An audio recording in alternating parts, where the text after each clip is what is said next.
ভবঘুরের আড়ালে ভয়ঙ্কর এক খুনি, ছদ্মবেশে 6 খুন। পরিত্যক্ত সাভার পৌর কমিউনিটি সেন্টার থেকে আগুনে পোড়া দুটি মরদেহ উদ্ধারের ঘটনায় গ্রেপ্তার মশিউর রহমান ওরফে সম্রাট। ঢাকার সাভারে পরিত্যক্ত পৌর কমিউনিটি সেন্টার ও আশপাশ থেকে গত 6 মাসে 6টি লাশের উদ্ধারের ঘটনায় সিসিটিভি ফুটেজ দেখে পুলিশ মশিউর রহমান ওরফে সম্রাট নামে একজনকে গ্রেপ্তার করেছে। সাভার মডেল থানায় পুলিশের ভাষ্য ও প্রাথমিক জিজ্ঞাসাবাদে মশিউর 6টি হত্যায় জড়িত থাকার কথা স্বীকার করেছে। তাকে আজ সোমবার সকাল 10টায় রিমান্ড চেয়ে আদালতে পাঠানো হয়েছে।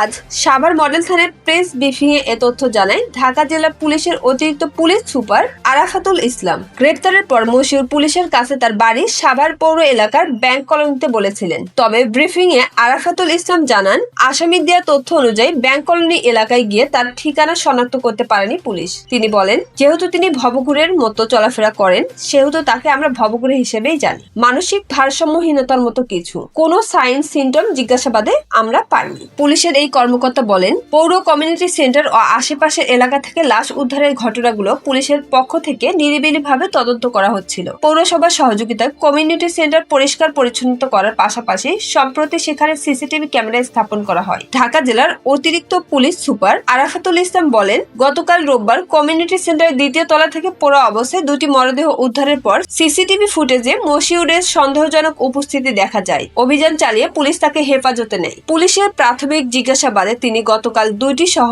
মোট 6টি হত্যার ঘটনায় জড়িত থাকার কথা স্বীকার করেন। তাকে রিমান্ড নেওয়ার আবেদন জানানো হয়েছে। রিমান্ড জিজ্ঞাসাবাদে বিস্তারিত জানা যাবে। সংবাদ সম্মেলনে পুলিশের এই কর্মকর্তা বলেন, গত 5 মাসে পরিত্যক্ত সাভার পৌর কমিউনিটি সেন্টার থেকে মোট 5টি মরদেহ উদ্ধার করা হয়েছে। এর বাইরে সাভার মডেল মসজিদ সংলগ্ন এক চায়ের দোকানের পেছন থেকে আসমা বেগম নামক এক বৃদ্ধা মহিলার মরদেহ উদ্ধার করা হয়। এই 6 জনের মধ্যে 5 জনের পরিচয় নিশ্চিত হওয়া যায়নি। প্রতিটি ঘটনার পর আইন অনুযায়ী পৃথক পৃথক মামলা হয়েছে। সংবাদ সম্মেলনে জানানো হয়, সর্বপ্রথম গত বছর 19 আগস্ট কমিউনিটি সেন্টারের দ্বিতীয় তলা থেকে হাত বাঁধা ও অর্ধগলিত অবস্থায় অজ্ঞাতনামা একজনের লাশ উদ্ধার করা হয়। গত 11ই অক্টোবর ভবনটির দ্বিতীয় তলায় বাথরুম থেকে গলাকাটা অবস্থায় অজ্ঞাতনামা এক নারীর লাশ উদ্ধার করা হয়। গত 19 ডিসেম্বর ভবনটি থেকে আরো অজ্ঞাতনামা এক ব্যক্তির লাশ উদ্ধার করা হয়। সর্বশেষ গতকাল ভবনটি থেকে অজ্ঞাতনামা 13 ও 25 বছর বয়সী দুজনের পোড়া মরদেহ উদ্ধার করেছে পুলিশ।